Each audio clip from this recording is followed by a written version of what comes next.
Hello and welcome to the Pod Squad here at DECI. This is our first episode, episode 1, and my name is Jonathan Levins. I am the Program Services Director here with DECI. I've been here 3.5 years, and this is Sonia Beckford, and I am the Director of Advocacy, Training, and Outreach.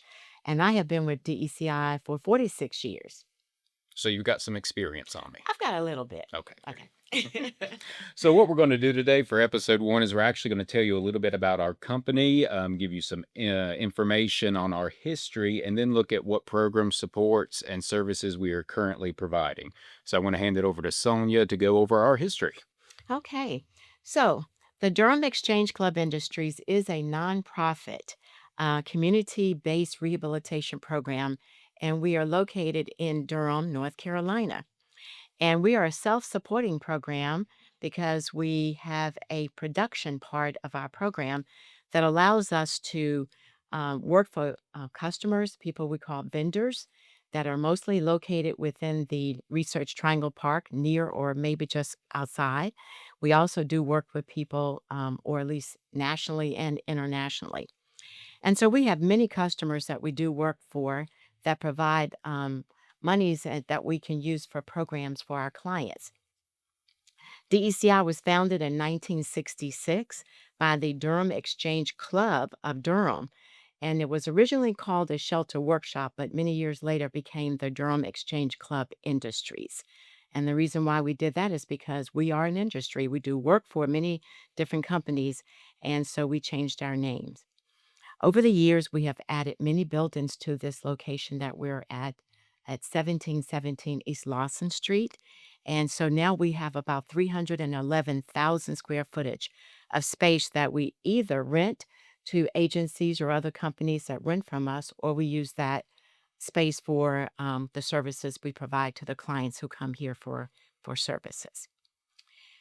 The ECI's mission is to help people with vocational disabilities achieve a sense of self worth by optimizing their potential to earn their own wages through work.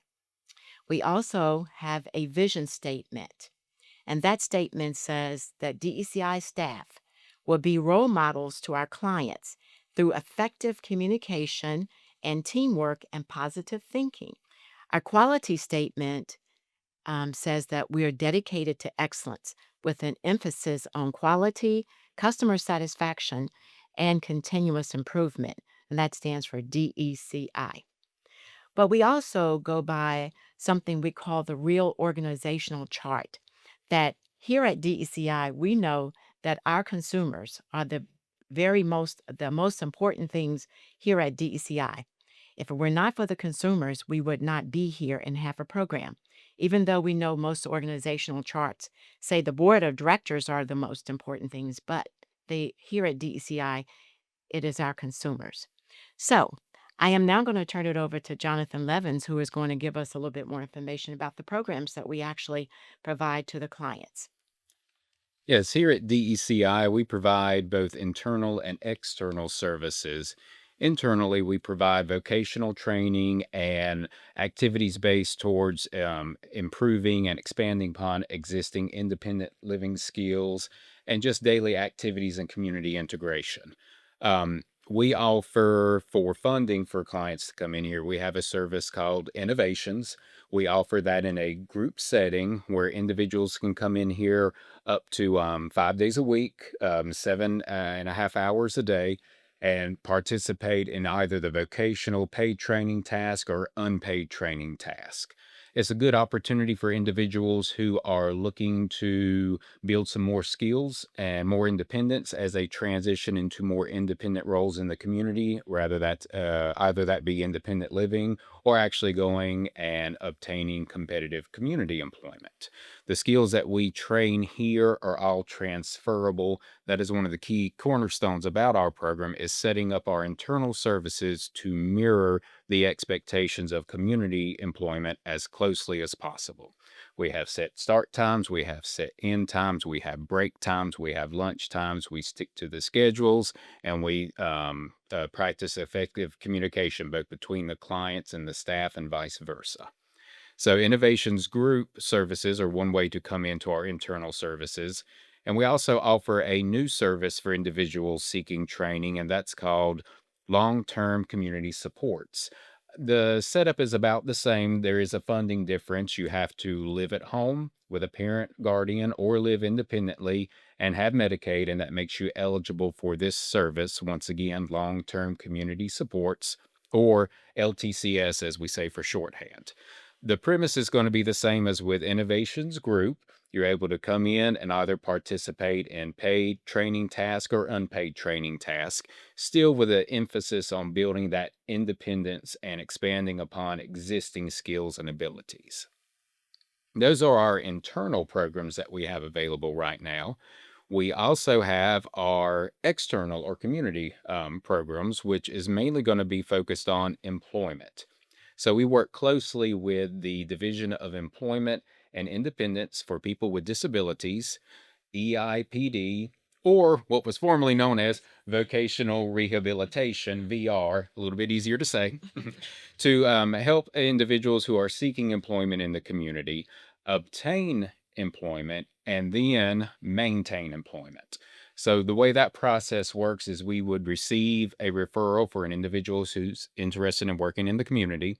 We would work with them to go over interviewing skills, the whole job search process, filling out applications, creating a resume, and then actually going out to the employer to do the interviews. Now, we can assist with the interviews by being in there with the client as they're interviewing, or we can prep the client ahead of time and they can go into the interview independently. Once employment is obtained, then we switch roles and we start coaching on the jobs. So we work out there with our clients for the first couple of weeks, one on one, helping them learn, train, and transition to meet the needs of employment. And after that time, when they feel that they're working independently, things are going good, we start to fade off and then provide that long term maintenance where we continue to work with individuals through spot checks once or twice a month just to ensure that things continue to go well on the job, and that employment can be lasting. So, with employment, there's a lot of other services that come with it.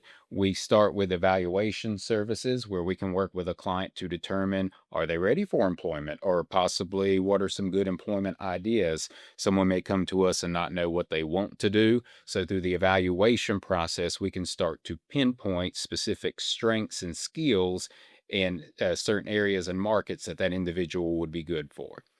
We also have internships that we perform where an individual sets up an internship with a competitive employer, and we go in for up to 18 weeks and assist with coaching on the site. That's a good way to build some experience towards a resume. We do community-based assessments, and that is where we temporarily set up a work site up to 30 hours where you can go out and do some paid work with a coach there with you to just sort of once again help identify some strengths and skills and possibly some job interest. Once we move forward with the evaluation, internship, or assessment part, we start the job placement procedure, which once again is going out and helping to get a job. Then we start the job coaching, and then we move into the long term follow up. In addition to that, we are now working with high school students through our pre employment transition service. That is also a new program. We've been working years to get this program started, and July 1st of this year was whenever we finally started with the service. We are currently serving 36 students over two counties in two different high schools. And the purpose of the pre-ETS program, once again, pre employment transition services, is to assist the high school students with planning for life after high school. That can be post secondary education, community college, 4 year college, trade school, or it could be going right into the workforce, or it could be seeking out additional trainings and services like what we provide here in our facility. The important thing is that we are working with the students in small group settings in their high schools to help them get training and information in all these areas so that they have what they need to make a good informed decision about what they want to do after high school. So far, we've been getting a lot of good feedback and support from the teachers and the students and their parents alike. So we are looking to expanding that program into other counties as we move forward into the future. That's a good rundown of our services that we provide. I will go into one other thing. Sonia was speaking about the history, and I know that historically DECI has served one county, which Durham County, the home Mhm. county.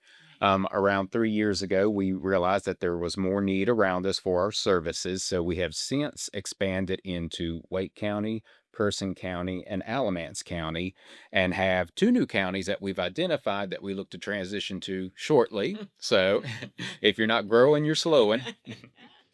So that's a good little rundown of our history and what we're currently provided. So what I'd like to do now, Sonia, is I want to question you a little bit, since you do have some years on me here All right. with the company, especially with the company.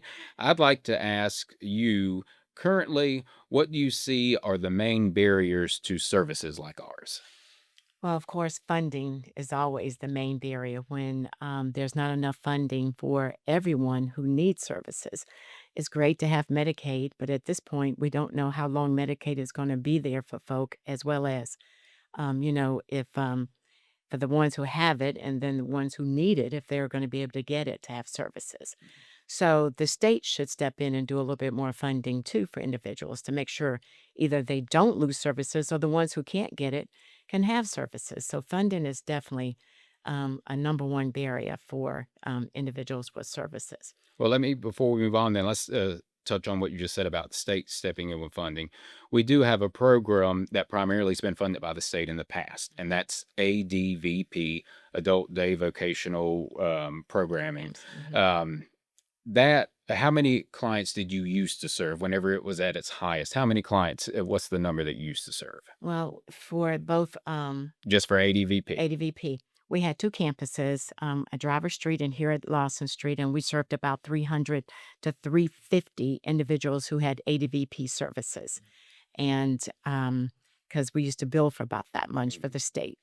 And they would fund individuals who had, intellectual and developmental disabilities to our program when they came out of schools, or if they came from just a community or wherever the need was. And this is pretty much just Durham County. We did have a few people from Chapel Hill coming, And that was going to state come, funded but this outside of was state, Medicaid funding. outside of Okay. Medicaid. And so now we serve around 12, but next year, this time, we're probably looking at only serving two in that Mhm. program. And the big change, the big switch was that around 20 some years ago, the local LME MCO decided they would not fund the state service anymore. Right. Okay. So Mhm. that comes into a current barrier. Right. Yeah, right now, what we're seeing is that if you don't have Medicaid or access to Medicaid, then there's not really access to a lot of these services that you benefit from because it has to come from state funding and budget cuts and everything else. Sometimes it's very hard to get that funding for the type of services we provide from the state. Absolutely. The state has begun to depend on this Medicaid, which was federally, funded to the states and stuff, maybe matched by them a little bit. And because of that dependency, we're sort of in a binary now because Medicaid is beginning to struggle because there's not as much funding from the federal government coming yet. So, it makes it even more difficult to see if you can continue to serve people who need it. And not everybody gets Medicaid, even though folks think so. But not everybody with intellectual disabilities or developmental disabilities can get Medicaid. So when they can't, then what do without state funding or something? Right. All right. So if funding is a current barrier, would you also say that perhaps another barrier is, even if the funding's there, just information towards services? I know with our pre-ed students and some of our younger individuals transferring to EIPD services for job search, we find that a lot of individuals feel that they didn't get the information they needed in school to know what they had access to after they graduated. So can you expand a little bit on that? That has been the case since I've been at DECI, that students or the school system didn't always know about services in the community, and hasn't changed a whole lot. but it's harder now for students if they come out of school not having known about it because of lack of other services. Years ago, when we had such a good relationship with our local mental health system, it was easier to get people funded if they came out not knowing much about I mean VR or mental health services.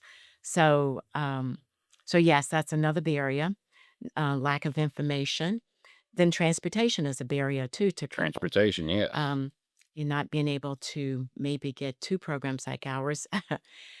Ooh, we went through a lot of growth and stuff with the county first starting off the paratransit services. That was not the best. And then finally, the city took over the contract to provide paratransit services here in Durham. And that has grown and gotten better for the most part, even though there's still a lot of, issues with being picked up or being on time or, making sure that folks are getting where they need to go. The county still doesn't have as good of a transportation system. If the city paratransit services is not able to pick them up, then they cannot sometimes get to services in Durham City or even around Durham County. So, transportation continues to be a major problem with people with special needs, especially if you have more physical disabilities. And if you're seeking services in a county that's not your primary residence, if you live right over the county line, or if the county you live in doesn't have a lot of employment or training opportunities, it Right. just furthers the struggle. Exactly. Okay. Yeah. Um, okay. So we've got transportation funding, state services.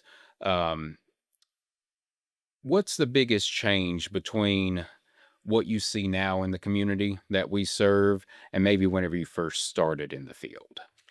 Well, I think that mainly right now, I think the world, and I say community, I guess I should say, not the world, seem to think that everyone who have a disability should and absolutely should go to work in the community because they feel like it makes them feel good to say that. But not everybody can. And also, not everybody wants to. But when I first started here at DECI, programs like ours was the go to place. And that was great because a lot of people needed additional training, like you're speaking of with pre-eds, so that they would learn the kinds of things employers would need them to know to be able to go to work. Most of us go get some type of higher training for going into jobs and stuff like that. So we were that place. And programs like ours around the state was like that. Um, Somewhere along the way, it began to be a negative to be part of programs like ours, that everybody just needed to go to the community, and programs like ours was just not doing the right thing. But so many people that came here were able to learn the skill sets, be able to deal with some of the behaviors they may have had. And we were able to place them in the community, and they've been working 25, almost 30 years now in the community. But had that not happened, they would not have been successful. So, community rehab programs like ours are definitely needed and have value to a lot of people. Not everybody needs us, but for those who do, they should be able to be part of our program. They should have the funding they need, and they should have the transportation to get here so they can get the training that's needed. So would you say then maybe one misconception is that programs like ours end up being a lifelong choice? Once you get in our doors, you're not allowed to leave. Right. That is a misconception. A lot of people choose to come, they get the training, they choose to leave. We assist them with that. We have placed many people in the community working, as well as, like you were saying, with the long term vocational support, continue to support them. And then there are those who prefer to be in this program. This is their place to work, like it is mine and yours. They come every day, they enjoy the work they're doing, they enjoy the socialization and the friendships they developed, they enjoy the wages that they're getting paid, and they use those wages to buy things and be part of their community and stuff. It assists them to do those things that all of us adults, like to do and want to do. So there's definitely a misconception to think that anybody who comes here is forced to stay here. That is not true. Right. And then whenever someone does start with DECI, first and foremost, we say it's voluntarily that you attend here. If at any point in time DECI is not meeting your expectations, let us know and we'll not only be fine with you going, but we're going to make sure that you and your support team have access to other services in the community that might be more your fit. Exactly. We have folks out on the work floor right now that come up here for training that we've also helped assist get work out in the community, Mhm. that are working out in the community. So they're served both by our internal services and our community services. And then I know one person in particular had a job, lost the job, was still working here. And then we go and we find out that whenever we were providing job development, he was really taking notes because he went out, got a job on his own, and is maintaining that job on his own, and still comes here to maintain participate in the structured work environment. Exactly. So, I mean, and that's it. That comes down to choice, Exactly. meeting the client where they want to be. The same choice that each of us have. We get to choose where we go. We get to choose what we do. There might be some business endeavors we choose to go out on our own that we know might not be successful, and we still have the opportunity to make that. So, holding someone back by instilling a fear that they're not going to be able to do something in the future is harming the individual and really harming the services provided and available. Absolutely. So, I do want to go back on that, the access to services. Let's speak about WIOA and LTCS, because what we're seeing with WIOA is that it's the mindset that whenever a student leaves high school, Mhm. that they need to move right into employment if they're interested in working. The purpose of this is to bypass settings such as ours until they go to EIPD, and EIPD determines them over multiple attempts not ready for employment. Mhm. If we call it what it is, it's please go out and fail a few times before you can Yes. show us that you need additional training. What we're seeing is that a lot of parents are reaching out to us as soon as their child graduates, especially if their child graduates before age 22, because, students can stay enrolled Mhm. until age 22, that their students not ready to go to EIPD, not ready to work competitively in the community. They give very good reasons as to why they feel that way, and they'll specifically say they just need more training and support, something outside of what they got in school, something that's more integrated. Right. And so we have to reach out to those parents and say, well, right now there's not much we can do. Sorry. We'll go through EIPD and we'll try to work with you through that process and stuff. So WIOA right now, it's a little bit difficult to work around them for the students, because if they don't wanna work or they don't think they can work, then they're stuck at home. They stay at home unsupervised if the family has to work, both, parents, or if it's a single parent, a single income home, it Mhm. really puts a burden because someone who needs some supervision and structure may be going throughout the day with a higher level of independence is what's safe for them. Right. Second thing too is gonna be with our LTCS services, the great news services funded by Medicaid that's allowing access to services like ours.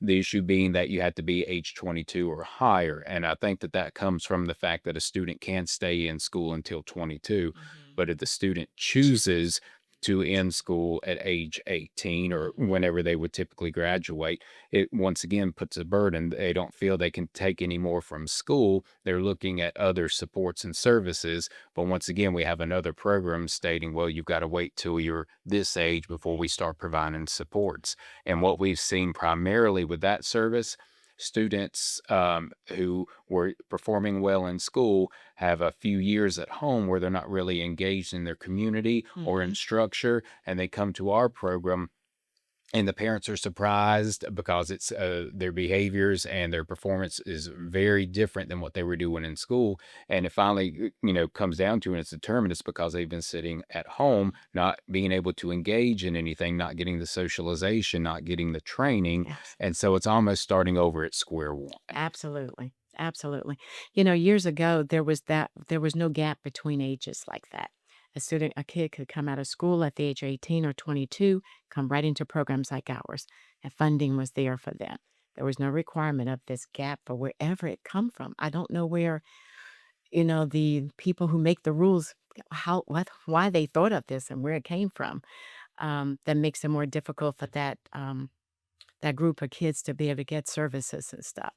Um, we owe this federal law. It tells me that the folks who wrote this and came up with all this have no idea. They've not been in the trenches of programs like ours to work with families and people who need the service. It sounds good. because everybody think that these kids are supposed to go to work in the community, but it doesn't mean that they can. I know we've had several folks that come in that have tried, like you said, to work. Harris Teeter, one of the best employers around for people with special needs.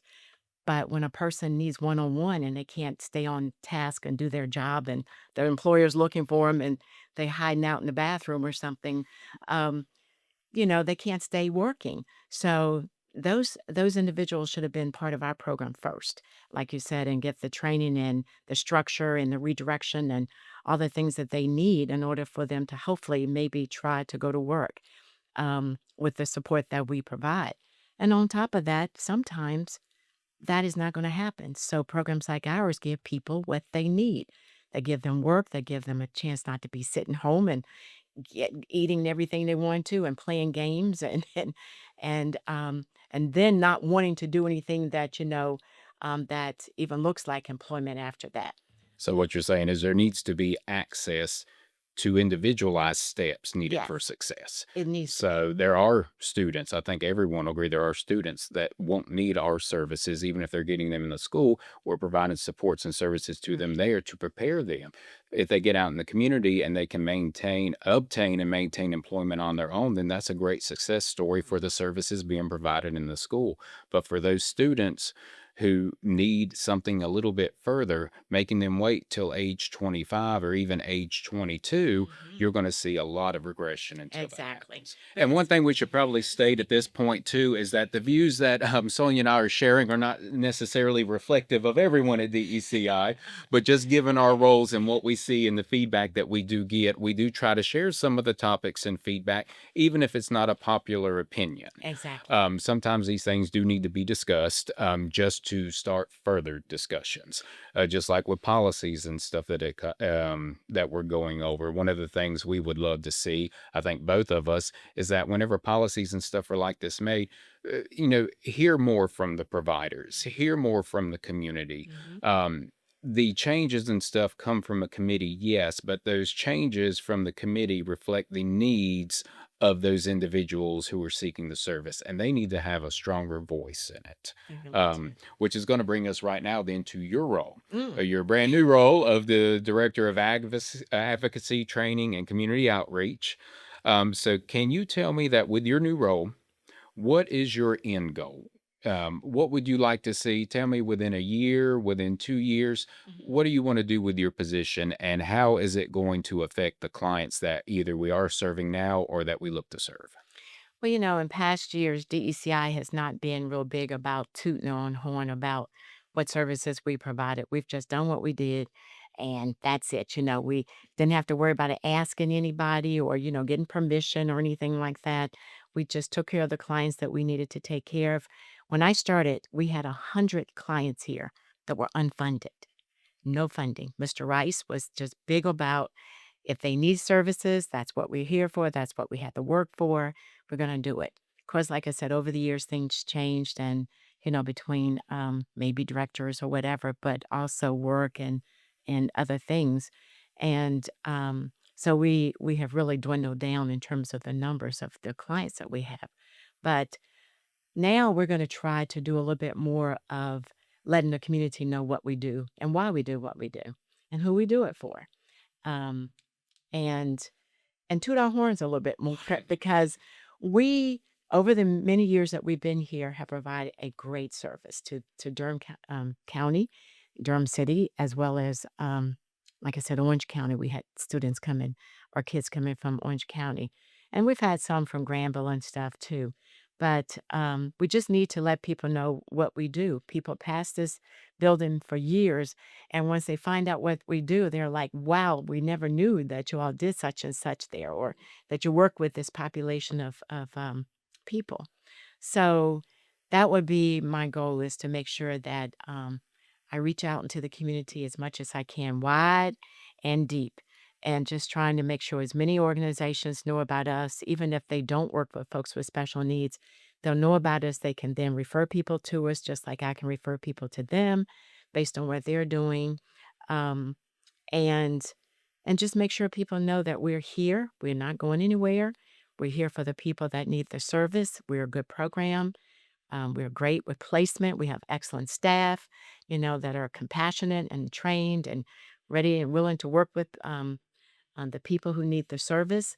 And and I'm also a trainer of staff, and that's one of my big passions. So, and I love being able to tell folks about where we come from, what we've done in the past, what we're doing now.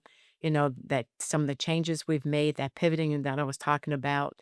The things you've brought to the table and stuff. That has helped us um, to put our tentacles out into other places and people can use our service. And they're trying to get to us. We're working with a young man now out of Cary trying to get to us Hmm. because his mama knows he needs this type of service, but transportation is a little tough. So, but we're still working to see what we can do to get him here so we can, hopefully provide some training for him.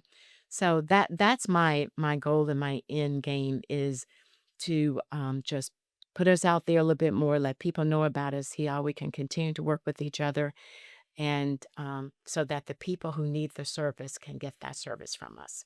Sounds good. So I guess that goes into what I was going to ask, what sets us out within our community. Sounds like you touched on a lot of that. So how about this? Summarize DECI in one word. One word. One word. I'm going to put you on Wow. the spot. You really are putting me on the spot. I would say that we are great. That's the word, one word. There you go. Great.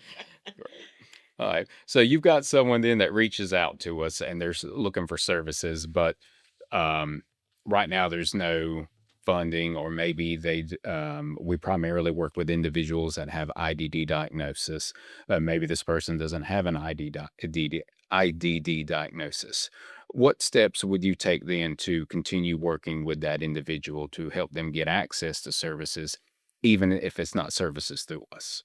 Well, I mean, now you already know that a lot of our folks who needed certain things done, we've done it. We put hands on, have done it. People that we think could use our service and would have the right diagnosis, and they didn't have the proper paperwork, like psychologicals. We have physically gotten appointments for people. We've physically taken them to the psychiatric appointments to get their reports done, their evaluations. We've gone to Raleigh, we've gone to, Chapel Hill. We've had people that come in here and do testing and stuff for folks, whatever it takes. For those who might not have the proper diagnosis and maybe not the right funding, if they're not able to be here in terms of private pay, then we're going to try to see what we can do to find support from them in the community, agencies or programs that could work with them. So we try to always make sure we find, a place we can refer them to so they can get the proper services that they need or want. But we do an awful lot of hands-on with people and making sure that we get them ready for us and hopefully they will stay with us and so that we can provide that service. But I don't know if many programs can do what we do or maybe financially or would do what we do, but that is part of what we have been able to do, and it's part of Mr. Rice's mission. When first started the program, he felt like every person in Durham who needed our service should get our service. And Mr. Rice being our first director for the Yes. company. Okay. He was the Oh, first do you director. remember the years? When did he stop serving as director? I think it was like 1985 or 86 he stopped being, so from 1966 on to about. Just about 20 years Yeah, then. mhm, Okay. and then Mr. King Gregory took over, and he was with us for about 30 years, I think. He started working with Mr. Rice, and then, when Mr. Rice retired, he became our director, and then, and he retired some years after, and now we have Mr. Alan Wayne as our president CEO. All right. And we're getting ready next year to celebrate. It's our 60th. Yep. Our 60th 60th anniversary. anniversary. It's There gonna be you go. great. Okay. So one thing is on some of the stuff you just spoke about, I do want to also share that, there's another misconception that programs like ours operate as islands. We're all islands around the state and we don't get too close into other waters. But one thing that we're really working here and working through NCARF as well, NCARF has always worked really hard on this, and we are NCARF members, is just realizing that, we all have these same difficulties, the same struggles and stuff.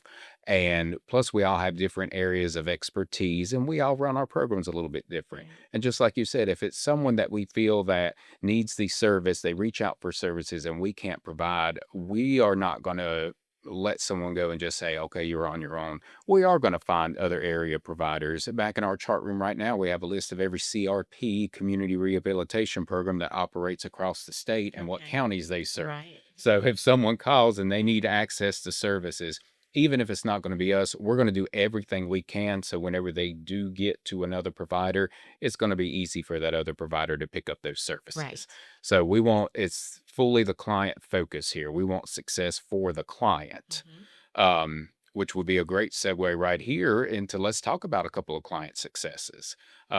I'll start. I feel like I've been Okay. asking you a lot, so let me start here. Please. I Okay. know that I have one person on my caseload. I keep a small caseload, very small caseload, but Mhm. I've got one person on my caseload that came to the company before I started here. I believe he came back maybe in 21, but he came from the Murdoch Center. Mhm. Had a lot of behaviors and stuff. He needs a high level of support and everything. And I'm happy to say that since this individual came and started with us through consistent expectations, great support with his care manager at Alliance and his AFL provider, this individual has seen a lot of growth. Mhm. And the area that he works in, he's making minimum wage in that area, Mhm. and there's not a job over there that he himself could not do. And as a matter of fact, this morning he came to check in with me at break time and he let me know the mistake that his supervisor had made on one of the jobs and that he got him corrected and stuff, and that his supervisor said, "Thanks for catching it." And stuff. But that's what we're Good. wanting to see. Yeah. And even given his history and stuff, he is getting very close to the point where he could look at some competitive employment out in the community with the right employer Employer. and Yes. stuff. There's some things that we will not see improvement on that some employers may, maybe look twice at. But I think once again, finding the right employer, which is another part of what we do. Mhm. Someone wants to work. If that's what they want to do out in the community, we're going to do what we can to find that right employer. Right. Our placement staff here, the good thing about placement is the individuals who find the jobs are also helping train. So Right. that really sort of keeps that mindset of, try to place someone as quick as possible. Someone else will train them. It's up to them to make it work. No, the person finding the job, helping them interview, is going to be doing the training and is going to be the same staff that that employer is building that relationship with, Mhm. which means that you're going to see higher success rate in the placements and stuff. Exactly. But yes, for that individual, he has grown just immensely since coming into this program.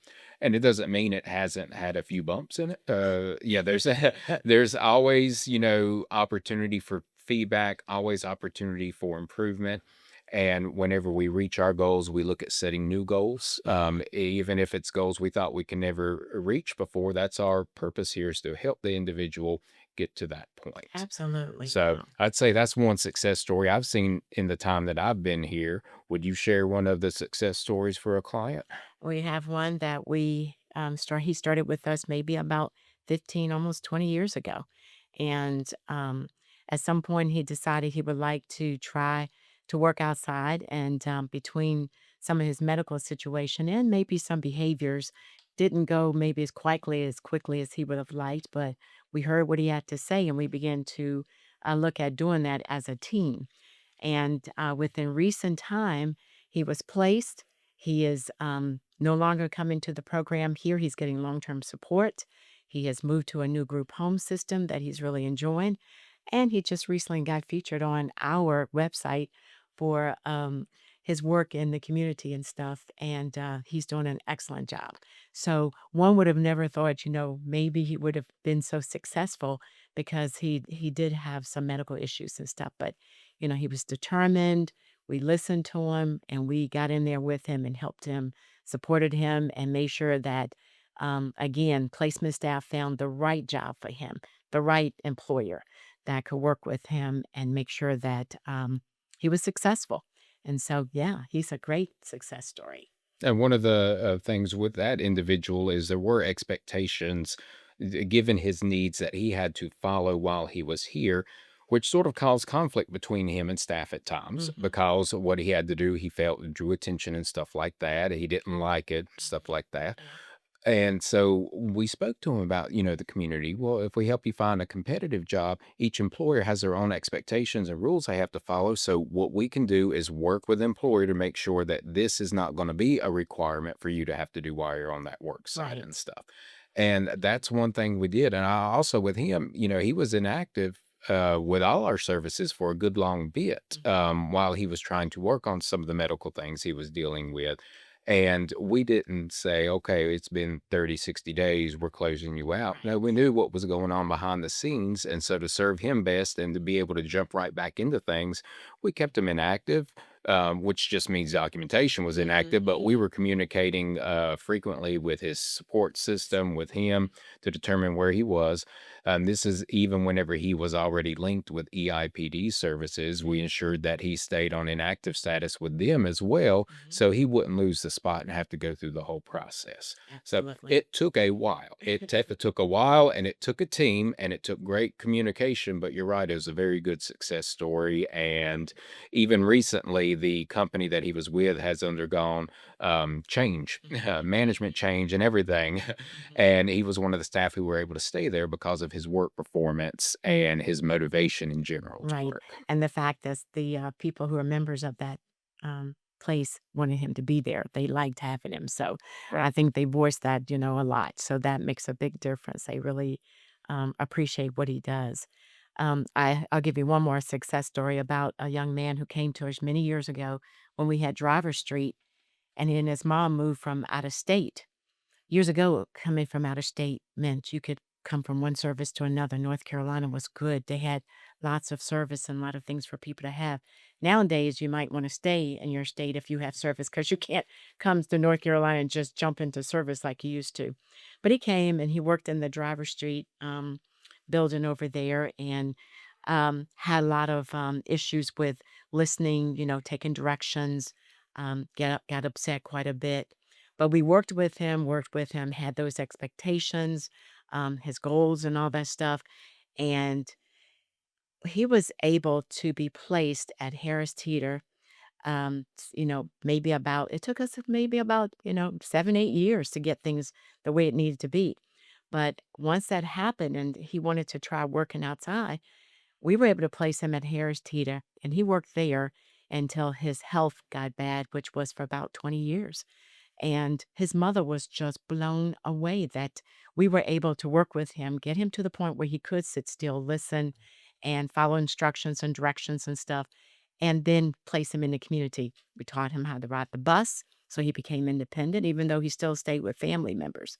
But and they loved him at Harris Teeter until, like I said, his health got to the point where he had to retire from there. Okay. Another huge success story for clients and for DECI and for programs like DECI because, like you said, we're not the only ones in the state who does and do. And as long as we're considered to be a community rehab program, we pretty much do the same thing. Right. So let's talk a little bit about community outreach now. So there's something new that we've started up here with the ECI, and that's our seminar series. Hmm. And you have coordinated that and done well over the past year. I guess it's been over a year since we've been doing it now. Well, almost 2 years now, because when we started in 24, the first of 24. So, yeah, you're right. So, So, almost 2 years. Yeah. so seminars, can you speak a little bit about those and what some of the different ones are? So we started off with our seminars as we had a town hall meeting. We invited a lot of our legislators who are representatives of Durham to come, and they did. And we had a very good town hall meeting with community folks coming to talk with them about their needs and what they wanted and stuff. And and so and so that went well. So after that, we have put together seminars that we felt like the community would like to know, or our the families and caregivers of our consumers would like to know. So we've had seminars when it comes to guardianship versus power of attorney, the ABLE account. We did seminars on benefits counseling for those who um, are wanting to go to work in the community or are working in the community and receive government checks and how that might affect that. We did a very, very good seminar on wills and trust and estates and stuff specific to, having individual special needs, but it was good for anybody to hear. And so we're repeating some of those seminars, and along with adding some new ones, we're going to try to have a couple of seminars with Alliance coming in and talking about services they provide and how people can get services. I've already spoken to our unit manager for EIPD here in Durham, and she's willing to come and talk about services they provide and how that process goes so the community be more aware of that. Because knowledge is powerful. And if you know things and stuff, it makes it easier for you to, maybe to get what you need and what you want. Now, do you have to be a client of DECI or a family member to be able to come and attend these? No, we've had people from around the state to attend our seminars. We offer teams. They can, request a team invite, and we can do that. We offer conference calls that they can dial in, and of course, we offer in person for those who are close by. So you can call in, dial in from, or team in from any place in the state of North Carolina, and get the same information that someone would get if they're present. And if you come in person, you get cookies. Oh yes, There you very good go. Mhm. cookies and stuff and stuff. So. All right, so then let's round it up with one thing, a future thing that we're working on then. Once again, we know that the struggle with getting access to services and stuff. So Sonia and I, we've been talking about this for a while, and it looks like we finally got something on the calendar. May of 2026, Mhm. DECI is going to be hosting the IDD Resource Fair. And we're looking at having over 50 vendors that provide supports and services for the IDD community to be set up at the Durham Armory. Mhm. And I believe it's on May 19th. It is on May Okay. 19th, And what day of the week is that? and that is a Tuesday, I believe. A We Tuesday. and Okay. it is gonna be from, 10 to 3 for the community to come and network and talk with, vendors or people, organizations, nonprofits, that provide some type of service to the IDD community and their families and stuff. And this is all the counties that we serve. Would be Mhm. Wake and Alamance, Orange, Durham, and Person. Yeah. So it's not just going to be us there, it is going to be 50 Mhm. providers, Right. even I guess you could say some competitors and stuff, and then just folks that we work with, other stakeholders, group home systems, just anyone who's providing supports and services for the IDD community. That way, individuals and their caregivers can come, go around, do some networking, do some communicating. It's a free event. You will have to pay for parking, or unless you take paratransit or the bus system Right. there, Mhm. and there will be food trucks there on site, but it's going to be all day from 10 a.m. to 3 p.m. Mhm. And then aside from that, it's also going to be a great opportunity for CRPs like us to be able to network amongst ourselves. Once again, Exactly. there may be some of those stories where I'm trying to work with an individual and we just don't feel that we can provide the supports needed. There could be some success stories that come out of it where we are linking some of our clients with other providers that are more individualized to what they're looking for specifically. Absolutely. And I have never felt that we've had competitors. I think that anybody who's a community rehab program person, then, we do the same thing. And like you said, if we can provide the service and for somebody that they can't, then we can do that or vice versa. If we have jobs and somebody we don't have people to do that job, I think we should call a not competitor, a community rehab program person and say, a job in elements that, we don't have an individual to get, but we would like for someone with special needs take that job. So do you have someone? Those are the kinds of things we should do to support the community of people that we serve so that Right. they're always, getting what they need and what they want.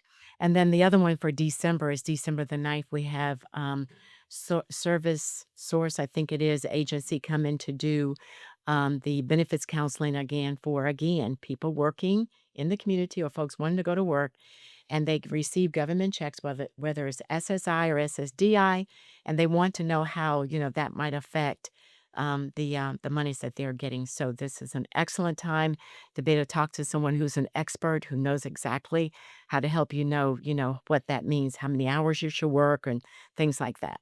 So that's going to be December the 9th again from 1:30 to 3:30 here at DECI. Okay. Well, sounds good. Okay. So I think what we're going to do is we're going to wrap it up here. I feel Mhm. that we've covered a lot of topics and stuff. Okay. we look forward to continuing the Pod Squad series here at DECI. We'll have our plan is to have different representatives and stuff in with us, a different staff coming up with different topics, really speaking about stuff that sort of touches home with the services we're trying to provide. So this has been a great first podcast Yes. and a great 3.5 years for me to be here. And here's to another 40 some All years. right. Sounds good. I love it. Thank you. All right. Thank y'all.